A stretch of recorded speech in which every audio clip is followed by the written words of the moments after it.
mararamdaman kasi ng mga viewers yan kung talagang pilit lang yung kanilang ginagawa. But because they are genuine,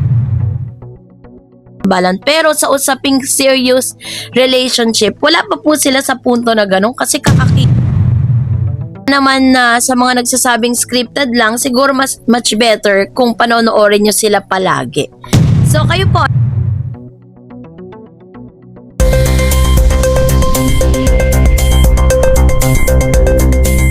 Raisa May Dizon and Mr. Bimby Aquino Yap Love Team. Abay pinag-uusapan na tila baga tinatanong ng ilang mga netizen kung ito ba ay real love team or scripted lang na pa-hype ng Itbulaga. So sasawsawan natin yan. But before that, if you haven't subscribed yet to my YouTube channel, please don't forget to like, share, and subscribe at i-hit mo na rin ang notification bell for more showbiz updates. So, ito na nga ang chika, no? Sa muling pagkikita matapos ang 13 years, bakit may pakilig era? Ito na naman tayo mga kamarites, mga ka-fans, at mga laging nagsisearch sa TikTok at X, formerly Twitter. Tuwing tanghali, kung akala ninyo ay tapos na ang era ng mga bigla ang love team sa Itbulaga pagkatapos ng Aldab, naku mag-isip-isip kayo dahil ang bagong uumpisahan pa lang na tambalan ay literal na yumanig sa internet. Si Raisa May Dizon at si Bimby Aquino Yap noong July 12, 2026 para sa 21st birthday celebration ng ating nag-iisang aling maliit na ngayon ay dalaga na. Nagulat ang lahat nang bigla ang pag-guest si Bimby, ang bunsong anak na siyang Queen of All Media na si Chris Aquino sa the segment na The Age is Right. So, may mga pasabog moments sila doon. Una, yung first kiss lore. Binuko ni Bimby na on air na si Raisa raw ang kanyang first kiss noong 6 years old pa lang siya dahil sa pelikula nilang My Little Bossing noong 2013. Ang pangalawa naman is yung necklace gift. Nagdala si Bimby ng kwintas para kay Raisa at siya pa mismo ang nagsuot nito habang ang mga co-host tulad ni Miles Ocampo ay hiyawan sa kilig backstage. And of course, the elite. Hirit pa nila na may palinya pa si Bim na kung hindi man naging tayo ninong ako mga Dover Cats. If we don't end up together, kailangan ako ang magiging ninong mo sa kasal. So dahil dito, sandamakmak na Rai Bim or Bimsa or maybe edits ang gumagawa ng ingay sa TikTok. Sabi ng mga loyal Dover Cats, ito na raw ang susunod na pambansang love team. Pero ang tanong, scripted lang daw. Ito naman ang mga talagang pinag-uusapan ng mga kritiko at netizen. Syempre sa mundong puno ng clout at rating game, hindi mawawala ang mapanuring mata ng internet. Agad-agad na lumabas sa mga post sa Reddit, lalo na sa Archika PH at Facebook na nagsasabing scripted lang yan o kaya naman PR move lang ng Itbulaga at ng manager ni Bimby para sa kanyang showbiz comeback. So naging hati naman po ang opinion ng netizen kaya i-breakdown natin ang magkabilang panig ng walang filter. So una, bakit sinasabi ng iba na scripted o pilit ang love team formula ng telebisyon? Alam ng lahat na mga noontime show ay nabubuhay sa kilig simula pa ng panahon ng Guy and Pip hanggang sa Aldab. Ang pagpapareha sa dalawang sikat na kabataan ay tried and tested na paraan para tumaas ang ratings at engagement. Sabi ng mga bashers, ginagawa lang daw ito gimmick para makipagsabayan sa kompetisyon. So Bimby showbiz era. Si Bimby ay nagbabalik showbiz ngayon. Anong mas magandang paraan para pag-usapan ka ng buong bansa kundi ang i-partner ka sa isang homegrown at minamahal na host ng Itbulaga na si Raisa May. Ang mga hirit ni Bimby na if we don't end up together ay masyadong raw, mukhang hinanda o sinulat ng isang creative writer sa backstage para mag-viral. So the dinner date visual, nag-viral din ang clips kung saan kasama pa si Chris Aquino via video call o shorts. At ang pamilya na parang may dinner meeting kasama ang EB executives para sa mga mapangduda business agreement at promotional strategy lang daw ang lahat. Kuha talaga nila ang inis ko. Parang pilit na pilit ang kilig. Gayaan nating maging magkaibigan lang sila. Wag nang laging lagyan ng mali siya para lang sa rating. Isang seryosong komento mula sa isang Redditor. So marami kasi ang umaalma patungkol dito sa tambalang ito.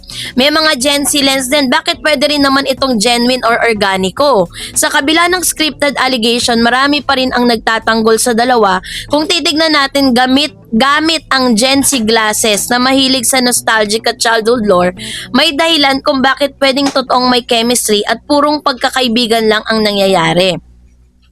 Sa kanilang childhood nostalgic or nostalgia is real. Pinalaki tayo ng My Little Bossing na mga bata pa sila, nakita ng buong Pilipinas kung gaano sila ka-cute. Mag-asaran, mag-talk show at press conference. Ang muling pagkikita nila matapos ang 13 years, no? Ay may natural na hatak at emosyon. Hindi mo kailangang script para makita ang saya sa mga mata nila na nakita nila ang kanilang childhood playmate. Katulad nito, wag nating kalimutan kung kaninong anak ba si Bimbi sa nag-iisang Chris Aquino. Ang pagiging prangka, matalino at may witing pananalita ay natural na dumadaloy sa dugo ni Bim. Hindi niya kailangan ng script writer para magsabi ng mga banat na nakakakilig o nakakaaliw dahil ganyan talaga siya lumaki sa harap ng camera. He's just being a gentleman sa naturang mag-entertain at natuto na rin siya mag-entertain. Kay Miss Raisa May professionalism naman, si Raisa May na ngayon ay 21 years old at sa tagal niya sa Itbulaga, alam niya kung paano sumakay sa mga biro. Kung nakita mo siyang medyo nahiya or nag-blush, normal na reaction niya yon. Isang dalaga na biglang binalikan ng kanyang malayong kaibigan. So sa aspeto po ng pagiging scripted, planado, ano ang genuine o totoo? Ang pag-guest ng planado production team management para sa birthday ni Raisa at ang gulat reaction ni Raisa nang makita si Bimbi. Ang mga regalo at mga kanta na inihanda bago sumalang on air ay may highlights na segment. Ang komportable nilang asaran na dala ng kanilang pinagsamahan ng bata pa sila. Ang love team, ang anggulo na itinutulak ng media at mga fans para sa engagement at viewership. Ang malinis na intensyon ni Bimbi na ibalik ang kanilang pagkakaibigan. Kaya kung tatanungin mo kung scripted ang programa, ay may script at flow, pero ang koneksyon at kasaysayan ni Raisa at Bimbi bilang dating child star ay 100% totoo. So, dapat ba nating istan ang tambalang ito? Sa ngayon, masyado pa kasing maaga para sabihin nating totoong magkasintahan na sila o nagkakaroon na sila ng seryosong love team. Teleserye man o dalawa, ayon rin kay Bimbi sa kanilang mga naging panayam at shorts kasama si Chris, ang focus muna nila ngayon ay ang muling pagbuo ng kanilang pagkakaibigan na nawala dahil sa tagal ng panahon at magkaibang takbo ng buhay. Para sa mga netizen, enjoy na lang muna natin ang saya, no, at nostalgia na ibinibigay nila tuwing tanghali. Kasi sa mundo po na mundo na puno ng mabibigat na balita at awayan sa internet, ang makikita ng dalawang batang pinalaki ng telebisyon ng maayos at matatalino na ngayon isa ng magandang panonood, scripted man o totoo, ang hirit na pag-ibig, ang mahalaga ay naghatid sila ng ngiti sa mga dabarkads. At para sa amin, yun ay tunay na may main character move. So, sa mga nagsasabi po na scripted lang ito, sa mga nakikita naman po natin sa kanilang mga gesture, no, sa Itbulaga, kitang-kita naman natin dito na talagang si Bim, although sabihin na natin, sige, let's give them the benefit of the doubt na parang inihanda talaga at pasabog talaga ng Itbulagan ito para pantapat dun po sa kanilang sa noontime program. Well, kung yun po yung plano, nagtagumpay sila dahil lahat po ng mga nakakapanood kay Bimbi at saka kay Raisa ay talaga namang kinikilig 100%, which means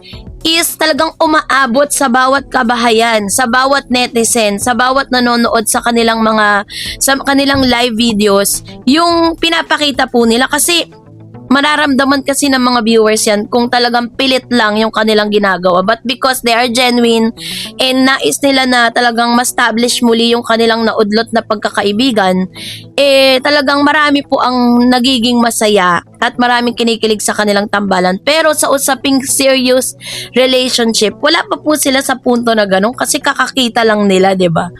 So kaya naman I think yung mga pinapakita nila ng live sa television, di po yun scripted. Lahat po yun ay genuine and sincere.